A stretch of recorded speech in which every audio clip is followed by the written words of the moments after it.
Firon sehirbazlara çox hirslənmişdi. Məndən izinsiz ona iman mı gətirdiniz?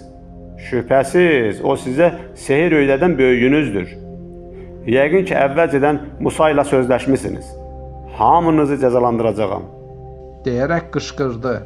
Sehirbazlar isə Bizə istədiyin cəzanı verə bilərsən. Artıq həqiqəti öyrəndik və bugündən Musanın yolunu tutub bir olan Allaha iman gətirəcəyik. dedilər. Onlar zalım Firondan qorxmadılar, dediklərindən dönmədilər və Musanın ətrafında toplandılar.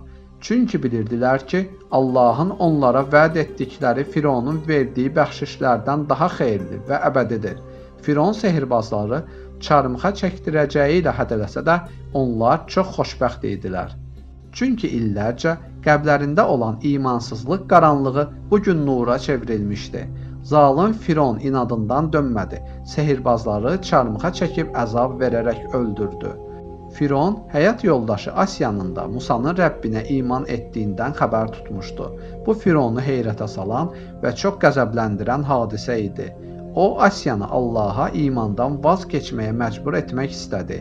Ona işgəncə və əzablar verdi. Asiya əsla dönmədi.